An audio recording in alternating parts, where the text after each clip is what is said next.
Bonjour tout le monde, alors je me présente, je m'appelle Shaima Ribani, je suis actuellement en deuxième année de CAP esthétique et aujourd'hui je vais vous faire un petit voyage dans le passé, au 19e siècle. Donc à cette époque, les femmes faisaient beaucoup attention à leur apparence, elles étaient très élégantes, donc surtout les reines, les femmes de la grande société. Donc elles avaient plusieurs méthodes utilisées à cette époque-là, la pince à épiler, le coupe-chou pour les hommes, donc le rasoir, et la cire orientale. Donc voilà, je vous laisse avec la suite de la vidéo, au revoir. Donc comme je vous avais dit, on peut apercevoir le coupe-chou juste ici, et là, la pince à épiler. Alors pour la cire orientale est une recette traditionnelle et naturelle. Elle est faite à base d'eau, de sucre, de canne ou de sucre normal, et du citron pressé. Pour ce qui est du coupe-chou, les hommes l'utilisaient très fréquemment. Au 19e siècle, l'épilation concernait surtout les femmes riches. La pince à épiler est l'outil principal, elle sert à retirer les poils du visage un par un pour avoir une peau nette et soignée. C'était un travail précis mais long et parfois douloureux. Aujourd'hui, nous allons voir comment les femmes se maquillaient au 19e siècle. On commence avec un teint très pâle, parce qu'à l'époque, plus t'étais blanche, plus t'étais riche. Elles utilisaient des poudres à base de plomb ou de farine. Bon, là, on va éviter de tuer quelqu'un. Des sourcils foncés, épais. Certaines utilisaient du charbon ou du suif. Pour ceux qui ne savent pas, du suif, c'est de la graisse d'animal.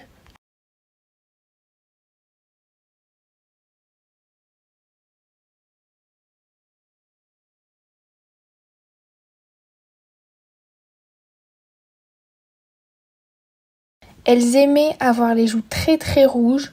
On utilisait souvent de la betterave ou du jus de fruits, ou alors du coquelicot écrasé.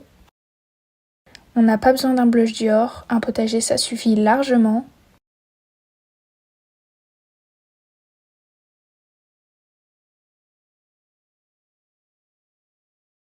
Pour les paupières, c'était un peu freestyle. Des fois, on utilisait du charbon, des pigments naturels, ou même des poudres d'herbes séchées. Bon, évidemment, là on triche un peu, mais c'est pour l'ambiance.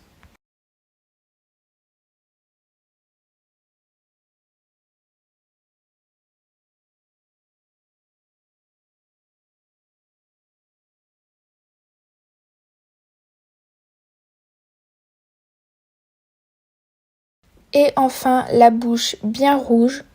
Encore une fois, faite avec de la betterave ou des fruits rouges, ou même parfois un mélange de cire et d'ocre.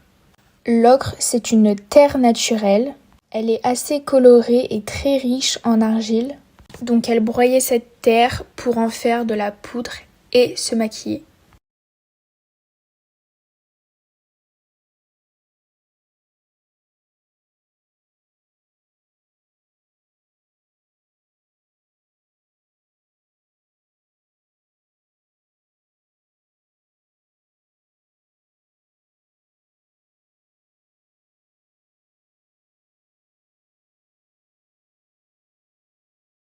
Est-ce qu'on est prête à aller au bal du 19e siècle?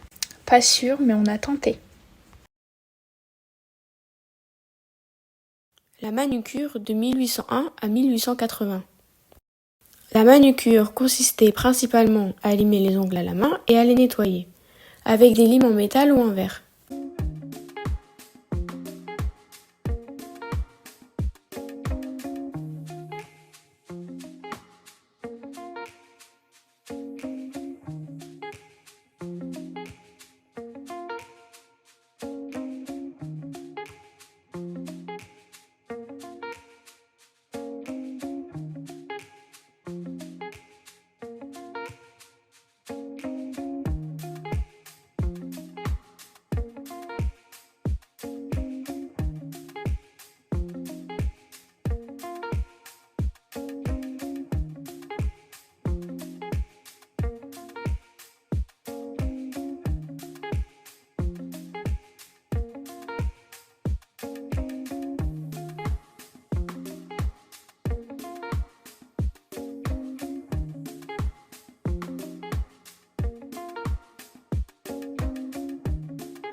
Elles utilisaient aussi des brosses nettoyantes douces, faites avec du poil naturel comme le cheval.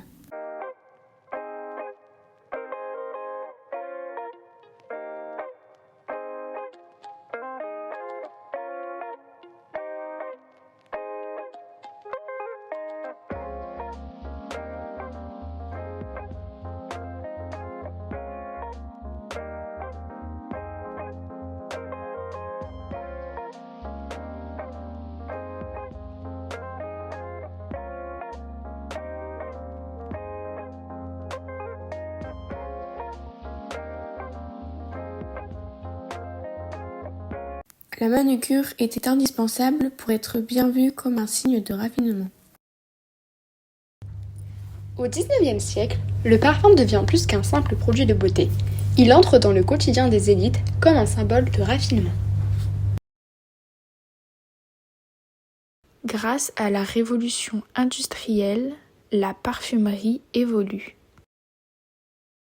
De nouvelles techniques permettent de créer des senteurs plus variées, plus accessibles. Se parfumer, c'est assumer sa féminité, son élégance et son rang.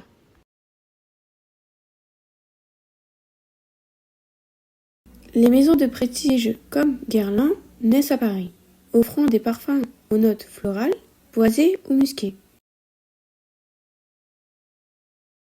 Au XIXe siècle, le parfum devient l'art invisible, celui qui laisse une trace inoubliable. Et voilà, notre vidéo touche à sa fin. C'était un aperçu de l'évolution de l'esthétique et d'autres époques à découvrir vous attendent. À bientôt!